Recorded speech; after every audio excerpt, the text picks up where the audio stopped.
ইংরেজিতে একটা কথা আছে, ব্যাপটিজম বাই ফায়ার, মানে জন্মলগ্নেই অগ্নি পরীক্ষা।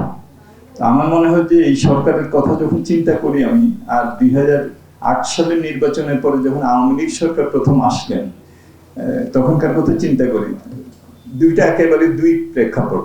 তখন আমরা বলছিলাম যে এমন একটা সময় 2009 জানুয়ারিতে আওয়ামী লীগ সরকার আসলো, যে বৈশ্বিক যে অর্থনৈতিক যে একটা টানমাটান অবস্থা গেল 2006-07 সালে, এবং 2008 সালেও সেটা কন্টিনিউ করেছে। তারপরে অর্থনৈতিক অবস্থা, বৈশ্বিক অর্থনৈতিক অবস্থা অনেক অনুকূল হয়ে গেল।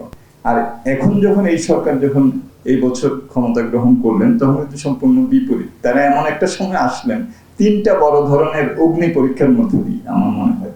প্রথম যেটা, সেটা হলো যে অনেক পুঞ্জীভূত, যেটা বলা হয়েছে 2020-এর পরে, আমার মনে হয় যে সমস্যাগুলি অনেকদিন ধরেই আরো আসছিল। এই পুঞ্জীভূত সমস্যাগুলির একটা চাপ, নতুন ধরনের বেশ কিছু চ্যালেঞ্জ তাদেরকে ডে ওয়ান থেকে মোকাবেলা করতে হচ্ছে। এই সময়কালেই কিন্তু এলডিসি আমি ডেফার করতে পারি বা না পারি, যদি ডেফার করতে পারিও 2029, তাই না, এর বেশি তো আর কেউ আমাকে একটা যেতে দিবে না।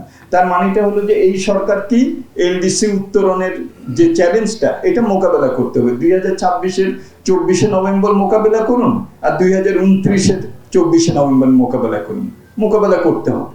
হ্যাঁ, তারপরে হলো এসডিজি, একটা আমরা আজকাল শুনি না, কিন্তু এসডিজিটা কিন্তু বাংলাদেশ, সেখানে 2015 সালে এটা কিন্তু বাংলাদেশ বৈশ্বিক, এটা বাংলাদেশ মান্যতা করেছে, এটা আমরা স্বাক্ষর করেছি।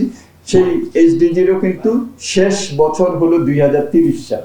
নতুন চ্যালেঞ্জের মধ্যে আছে হলো যে আমাদের IMF এর যে আমরা প্রোগ্রামের মধ্যে ঢুকেছিলাম, সেই প্রোগ্রামের শেষ বছর হলো এখন, এবং সেখানে আমরা বিভিন্ন শর্ত ইত্যাদি, আমরা 6th এবং 7th এটা পাবো কি পাবো না, কতটুকু করতে পারলাম, এইটা মার্কেটে একটা সিগন্যালও দিবে। হ্যাঁ, সো এইটা হলো আরেকটা। আমরা মার্কিন যুক্তরাষ্ট্রের সাথে একটা চুক্তি স্বাক্ষর করেছি, যে চুক্তিতে আমার সবকিছু শূন্য শুল্কে নামাতে হবে, আর আমার এখন যে গড়ে যে 16% আছে, এটার সাথে আরো 19% যোগ হবে। তৃতীয় যেটা, সেটা হলো জনগণের প্রত্যাশা।